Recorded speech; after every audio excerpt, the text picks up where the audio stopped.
이어서 하나님의 말씀 창세기 40장 9절부터 23절입니다. 제가 봉독해 드리겠습니다. 술 맡은 관원장이 그의 꿈을 요셉에게 말하여 이르되, 내가 꿈에 보니 내 앞에 포도나무가 있는데 그 나무에 세 가지가 있고 싹이 나서 꽃이 피고 포도송이가 익었고 내 손에 바로의 잔이 있기로 내가 포도를 따서 그 즙을 바로의 잔에 짜서 그 잔을 바로의 손에 들여놓으라. 요셉이 그에게 이르되, 그 해석이 이러하니 세 가지는 사흘이라. 지금부터 사흘 안에 바로가 당신의 머리를 들고 당신의 전직을 회복시키리니 당신이 그 전에 술 맡은 자가 되었을 때에 하던 것 같이 바로의 잔을 그의 손에 드리게 되리이다. 당신이 잘 되시거든 나를 생각하고 내게 은혜를 베풀어서 내 사정을 바로에게 아뢰어 이 집에서 나를 건져주소서. 나는 히브리 땅에서 끌려온 자요 여기서도 옥에 갇힐 일은 행하지 아니하였나이다. 떡 굽는 관원장이 그 해석이 좋은 것을 보고 요셉에게 이르되, 나도 꿈에 보니 흰 떡 세 광주리가 내 머리에 있고 맨 윗 광주리에 바로를 위하여 만든 각종 구운 음식이 있는데 새들이 내 머리의 광주리에서 그것을 먹더라. 요셉이 대답하여 이르되, 그 해석은 이러하니 새 광주리는 사흘이라. 지금부터 사흘 안에 바로가 당신의 머리를 들고 당신을 나무에 달리니 새들이 당신의 고기를 뜯어먹으리이다 하더니, 제3일은 바로의 생일이라. 바로가 그의 모든 신하를 위하여 베풀 때에 술 맡은 관원장과 떡 굽는 관원장에게 그의 신하들 중에 머리를 들게 하니라. 바로의 술 맡은 관원장은 전직을 회복하며 그 잔을 바로의 손에 받들어 드렸고 떡 굽는 관원장은 매달리니 요셉이 그들에게 해석함과 같이 되었으나 술 맡은 관원장이 요셉을 기억하지 못하고 그를 잊었더라. 아멘. 자, 오늘은 잊었더라는 제목으로 말씀을 전하도록 하겠습니다. 옛날에 저 국민학교 다닐 때 교과서에 3년 고개라고 하는 그런 게 실려 있었어요. 이 3년 고개가 뭐냐면 한 마을에 부자 영감 동방삭이 살고 있었는데 그 동네에 고개가 하나 있어요.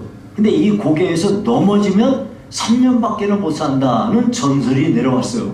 그래서 사람들은 이 고개를 넘을 때는 각별히 조심해서 넘어지지 않으려고 했단 말이에요. 그런데 동방삭이 그 고개를 장 갔다 오다가 고개를 넘다가 그냥 발이 삐끗해가지고 넘어졌네. 이제 동방삭은 몇 년밖에 못 살아요?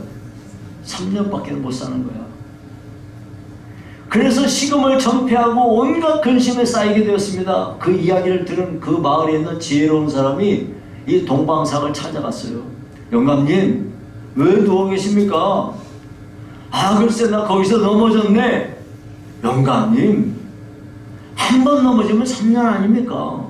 두 번 넘어지면 6년, 세 번 넘어지면 9년 아닙니까? 가서 구르세요. 듣고 보니 그럴듯하잖아요.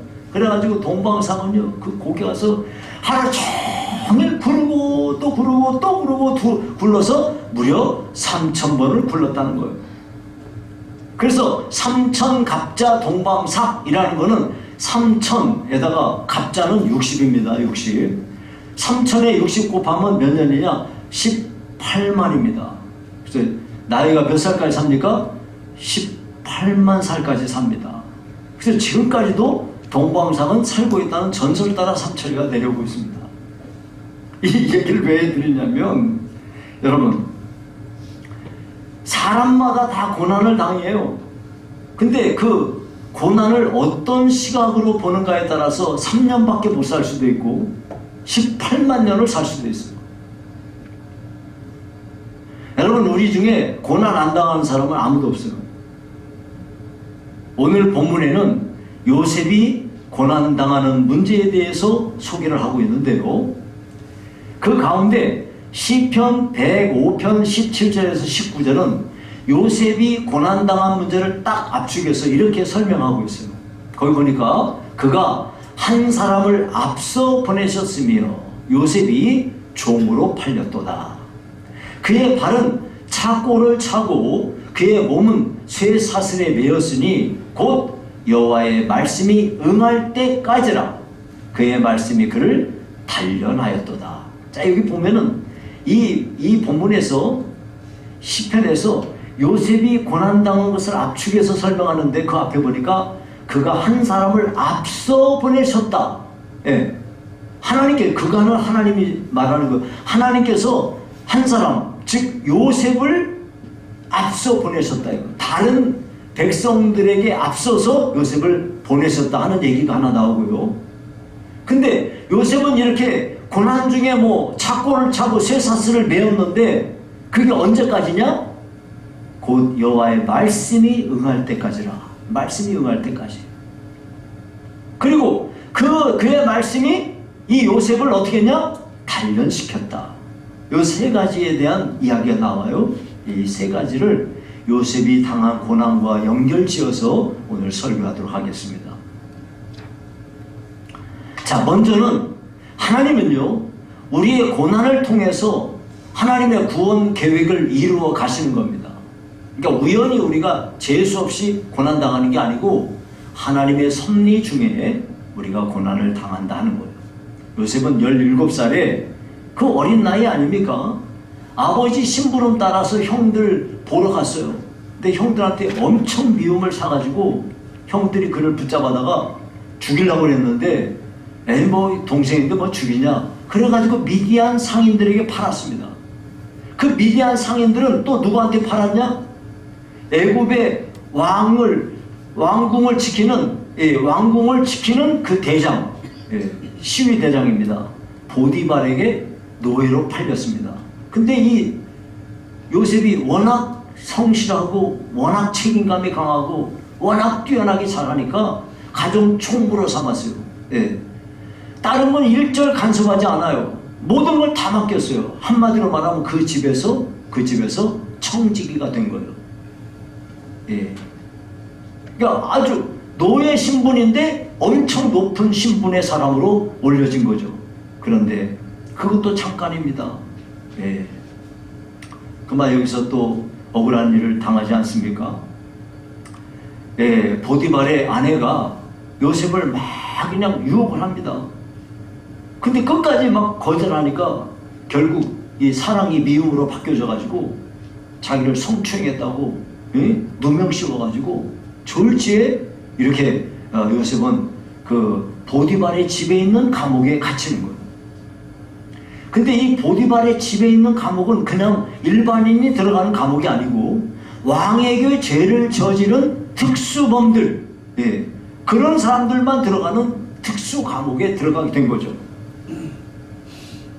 그런데 이것이 이렇게 억울하게 그 누명을 쓰고 노예로 팔렸지, 억울하게 누명 써서 감옥에 들어갔지, 이런 고난이 앞으로 무슨 일을 이루기 위해서 하나님이 하신 거냐? 애굽의 왕인 바로 앞에 서게 하기 위해서 이와 같은 모든 고난이 그에게 찾아왔던 거예요. 그러니까 당장에는 요셉은 자기가 왜 이런 일을 당하는지 알지도 못했어요. 근데 그 감옥에 있는 어느 날 바로의 최측근인 두 사람이 그 감옥에 수감됐습니다. 여러분이 고대 왕들은요, 제일 무엇을 경계했냐면 먹는 거를 경계했어요. 왜냐하면 먹는 거에다가 독 타가지고 죽이잖아요. 독살하잖아요. 그러니까 먹는 것과 관련해서는 최고 가까운 사람, 자기가 완전히 믿을 수 있는 사람에게만 그것을 하는 거예요. 그래가지고 만약에 술 맡은 관원장이다 그러면 그 술 맡은 관원장은 바로가 마시는 술잔은 먼저 자기가 맛보고 이렇게 드리는 거예요. 떡을 먹는다? 그건 자기가 먼저 최종적으로 자기가 맛보고 왕에게 드리는 거예요. 그러니까 완전히 믿는 사람이에요. 근데 이 두 사람이 감옥에 갇혔다 이거. 그런데 이 사람들이 워낙 높은 고위직이다 보니까 보디발이 요셉에게 너가 이 두 사람을 수종들어라 했단 말이에요. 그래서 수종을 들고 있는데 어느 날 이 두 사람의 얼굴이 수심이 가득한 거야. 그래가지고 요셉이 물었어요. 아니 뭔 일 있습니까? 그랬더니 이 두 사람이 아주 꿈이 아주 정말 신비한 그 꿈을 꿨다는 거예요. 그래가지고 술 맡은 관원장이 이렇게 자기가 이렇게 그 포도나무에서 가지가 셋 나와가지고 그거 따다가 그 집져가지고 바로에게 바쳤다 이렇게 하니까 거기서 나온 세 가지는 3일을 말합니다.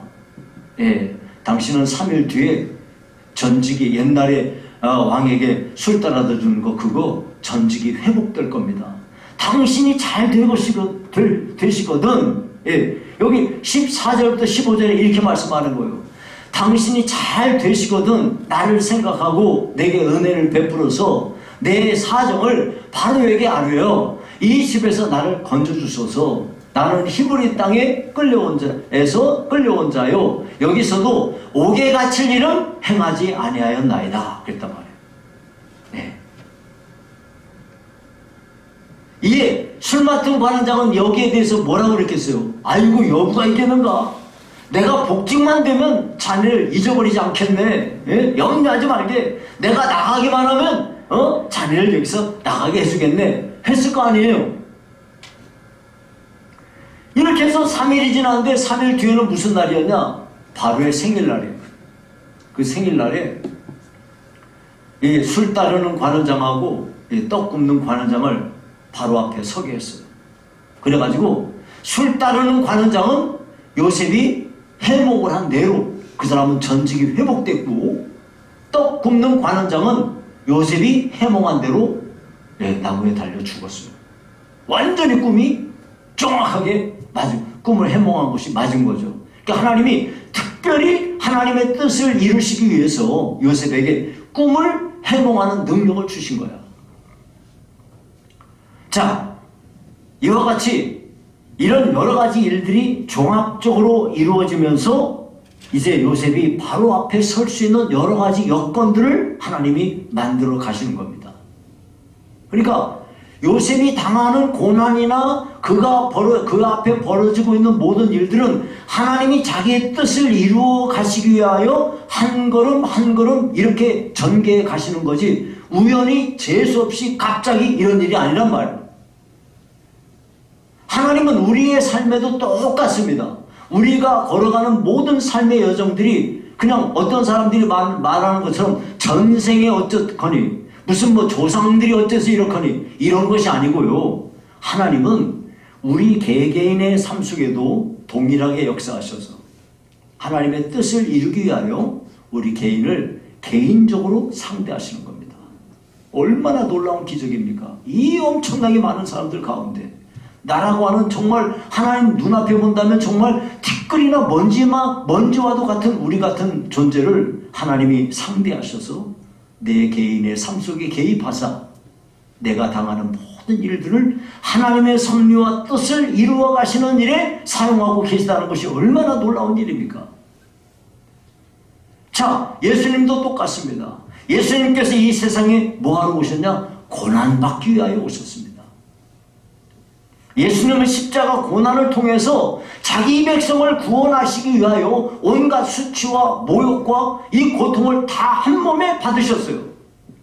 그런데 예수님이 당하신 이 모든 고난은 하나님께서 하나님의 구원 계획을 이루어 가시기 위하여 다 사용하신 겁니다. 똑같아요. 우리도 또 마찬가지예요. 우리는 고난을 당할 때 우리가 잘 그걸 몰라요. 왜냐하면 우리는 사람이잖아요. 우리가 그거 어찌 알겠어요? 오죽 답답하면 사람들이 그 점쟁이한테 가서 그걸 알아보려고 하겠습니까? 근데 그거 알라고 할 이유가 없어요. 하나님의 뜻이 이루어질 뿐이에요. 우리는 그걸 알지 못하지만 하나님께서는 당신의 원대한 이 구원 계획을 이루어 가시는 일에 우리들을 사용하고 계시다는 것은 분명한 거예요. 그러니까 우리는요, 하나님께서 하나님의 뜻을 이루기 위하여 우리에게 고난을 허락하신다는 것을 꼭 기억하고요. 네. 자, 하나님은 우리에게 고난을 허락하셔서 그 고난을 통하여 하나님의 뜻을 이루어 가시는 거예요. 우리는 우리가 당하는 고난을 어떤 시각으로 보아야 되느냐? 아하, 내가 당하는 고난은 하나님의 뜻을 이루기 위한 하나의 이런 과정이다. 이렇게 우리가 받아들이셔야 되겠습니다. 그런데 문제는 뭐냐면 이 고난이 얼마나 심하고 고통스러운데 이 고난은 이 성경에 보니까 이 고난이라는 게 한시적이라는 거야. 한도 끝 없이 이 고난이 계속되는 게 아니고 하나님이 정하신 때까지야. 그래서 아까 우리가 시편 거기 105편의 말씀과 같이 여호와의 말씀이 응할 때까지라고 한정되어 있어요. 즉 요셉이 형들에게 미움을 받았습니다. 미디안 사람들에게 팔렸습니다. 보디발의 노예로 팔렸습니다. 보디발의 아내에게 누명 써가지고 감옥에 들어갔습니다. 이런 일련의 모든 고난들은요 정한 때까지야. 무작정 이거 이어지는 게 아니고 하나님이 정하신 때가 있다는 것입니다. 그러니까 하나님께서 요셉에게 주시는 모든 고난은 한결같이 하나님께서 딱 정하신 때까지만 이것이 제한되어 있는 거죠. 우리들도 마찬가지예요. 우리들도 고난을 당할 때에 여러분 한도 끝도 없이 우리에게 이 고난이 지속되는 것은 아닙니다. 인생의 장마를 만나서 삶이 온통 먹구름으로 가득해서 하늘에 하나도 보이지 않고 평생 계속 이런 일만 벌어질 것 같은 암담한 상황이 와도요, 여러분 염려하지 마십시오. 먹구름은 조만간에 하나님이 개입하셔서 바람으로 다 걷어버리실 거예요. 그러니까 이 먹구름이 잠깐 있는 것이지 하나님이 조만간에 이 역사를 일으키셔서 우리에게 밝은 이 하늘을 허락하실 거예요. 그러니까 여러분이 참고 인내하셔야 됩니다. 우리가 당하는 고난은 시간이 정해져 있습니다.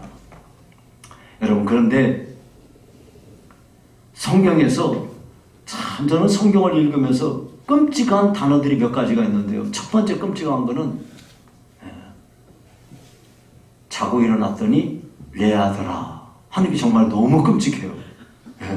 이거는 상상, 야 어떻게 라헬인 줄 알고 자기가 사모하는 사람, 그 사람을 위해서 7년간 일하고 첫날 밤을 보내고 눈 떠봤더니 딴 여자가 있어. 야 이건 정말 끔찍한 일이에요.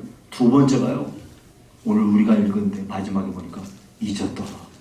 야 여러분 이게 왜 끔찍한 말이냐면 요셉은요 이 술 맡은 관원장의 꿈을 해몽하면서 이 사람이 틀림없이 자기를 건져줄 걸로 믿은 거야. 그렇다면 이 2년이라는 세월이 그냥 지나가는데 일각이 여상추 1초가요 1초가 3년처럼 느껴지는 것처럼 혹시 누가 나를 부르나 누가 나를 부르나 매일매일 눈만 뜨면 누가 나를 부르나 이 생각만 하고 살 텐데 얼마나 억울합니까 자기가 지금. 자기가 한 거는 정말 성실하게 열심히 최선을 다해서 산 것밖에 없는데 자기 인생이 왜 이렇게 꼬이나 생각할 거 아니에요. 근데 드디어 하나님이 나를 여기서 건져주시는구나 라고 생각했을 건데 세상에 감감무소식이야. 이게 2년이 지나갔다 이거. 야, 이 대체 뭡니까 이게. 술 맡은 관원장이 은혜를 다 잊어먹고 사는 파렴치한 사람이기 때문에 그렇습니까? 아니면 이 사람은 건망증이 엄청 심한 사람일까요? 여러분 우리가 성경에 보면 하나님께서 아브라함과 그의 아들 이삭과 그의 아들 야곱에게 동일한 약속을 주셨어요. 뭐냐면 내 후손이 바다의 모래와 같이 많아질 것이다 라고 하나님이 언약을 하셨어요. 그 언약을 하나님이 이제 이루셔야 되잖아요. 그 언약을 이루기 위해서 하나님께서 그 야곱의 자식들을 이제 70명을 애굽으로 내려오게 해요. 그래서 이들을 통해서 큰 민족으로 이렇게 성장하여 가게 하시는데 그 일을 이루시기 위해서 하나님이 누구를 쓰시기 원하냐? 요셉을 쓰기를 원하시는 거예요. 그러니까 이 이스라엘 백성들이 애굽으로 내려와 가지고 거기서 안정되게 성장해 가려면 이 정권이 잘 보호해주고 위협하지 않고 여기서 안정되게 성장해 갈 수 있도록 정치적인 보호, 여기 또 여러 가지 모든 면에서 필요한 모든 것들이 잘 제공되면서 이렇게 보호를 받아야 되는데 그걸 아무나 할 수 있습니까? 그러니까 애굽의 최고 고위직에 요셉을 앉히기를 원하신 거예요. 그래서 바로 다음에 높은 사람이 총리로 요셉을 세우지 않습니까?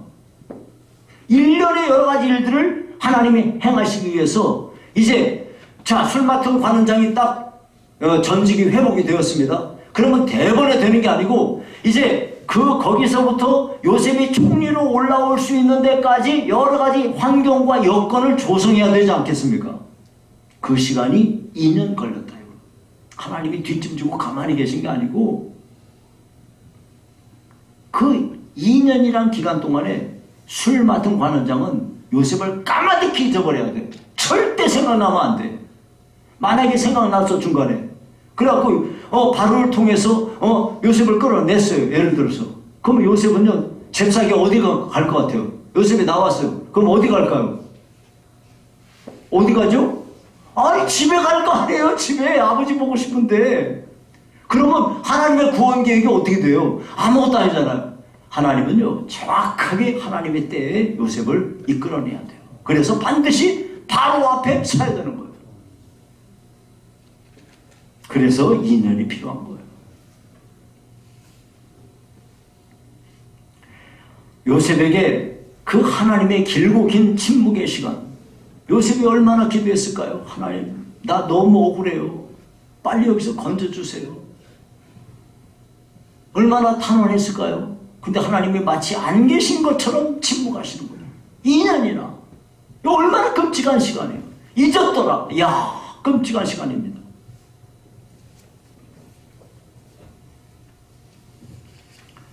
여러분, 요셉에게 하나님의 침묵의 2년이 필요했던 것처럼 우리에게도 하나님의 2년이 필요합니다. 어떤 사람에게는 2달이 필요할 수도 있고 어떤 사람에게는 10년이 필요할 수도 있어요. 우리 각자의 분량에 따라서 하나님은 하나님의 2년을 우리에게 허락하시는 거예요. 그러니까 우리가 이 고난을 당할 때 어떤 사람이든지 그렇죠. 빨리 이 고난을 벗어나고 싶죠. 그러나 우리에게도 하나님의 시간이 필요한 거예요. 하나님의 때가 될 때까지 그러니까 불평하거나 원망하거나 낙심하거나 그렇게 하지 말고 사람 의지하고 이리 휩쓸리고 저리 휩쓸리고 하지 말고 전심으로 하나님만 의지하면서 하나님의 뜻을 구하면서 참고 인내하는 것이 필요합니다. 여러분 그래서 성경은 우리에게 분명하게 가르치죠. 로마서 8장 18절은 이렇게 말합니다. 현재의 고난은 장차 우리에게 나타날 영광과 비교할 수 없도다. 여러분 우리가 당하는 고난이 하나님의 섭리와 계획 아래 되어지는 거라면 하나님은 반드시 이 고난의 이 턴을 통과하고 나면 우리를 영광의 자리로 이끄실 거예요.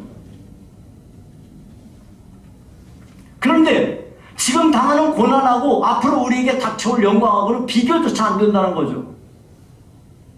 또 성경은 뭐라고 그럽니까? 우리가 당하는 고난은 잠시 받는 가벼운 것이고 우리가 얻을 영광은 영원하고 무거운 것이라고 말씀합니다. 고린도 후서 4장 17절에 이렇게 말하죠.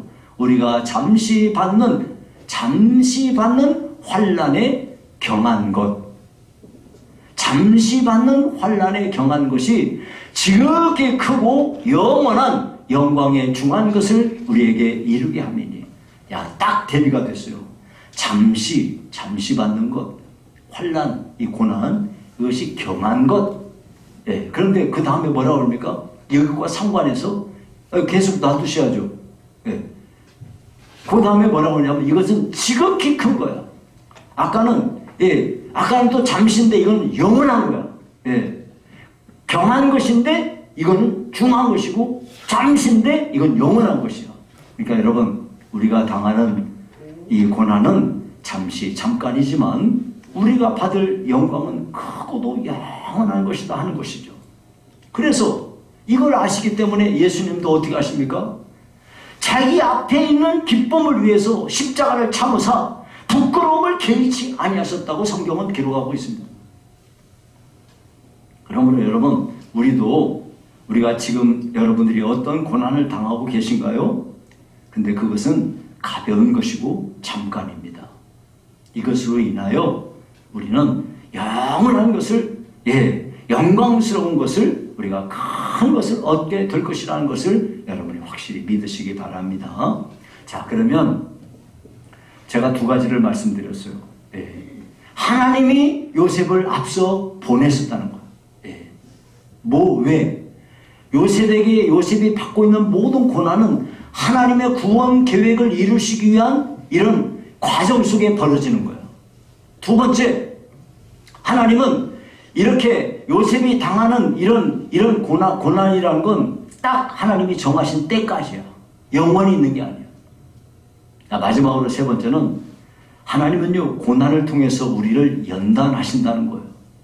그래서 아까 시편, 거기 우리가 본 시편의 말씀에서처럼 여호와의 말씀이 저를 단련하였다 라고 말씀하고 있습니다. 요셉은 처음부터 성숙한 사람이 아니죠. 만약에 요셉이 성숙했다면 그 이복 형들한테 그렇게 미움을 받겠습니까? 그는 각종 고난을 겪으면서 하나님의 사람으로 성숙해 가는 거죠. 여러분, 창세기 맨 뒷부분에 보면은 그가 자기 이복 형들을, 자기가 애굽의 총리 지휘가 됐을 때 자기 앞에 조아리고 있는 그 형들, 이복 형들, 그들이 요셉 죽이려고 그렇게 얼굴에 혈기를 부리면서 저 죽이라고 이렇게 했던 자들인데 자기 앞에 조아리고 있어요. 그때 그들에게 말하는 걸 보니까 얼마나 요셉이 성숙해 있습니까? 그만큼 그 사람이 성숙해질 수 있었던 거는 많은 이렇게 고난과 이렇게 시련을 통해서 그가 연단되었기 때문인 것입니다. 여러분, 하나님의 사람은 고난을 통해서 이렇게 성숙해 가는 거예요. 누구도 예외가 아닙니다. 모세가요 40년간 미디안 광야에서 양치는 목동 신세로 일했어요. 어디 있었는데? 애굽의 왕궁에서 그 화려한 신분을 가지고 모든 높은 직위에서 그렇게 살던 사람이 졸지에 양치기 몇 마리 양치고 다니는 그런 자로 40년을 거기에서 있으면서 철저히 그가 연단받았던 것이죠. 앞으로 그가 할 일이 뭡니까?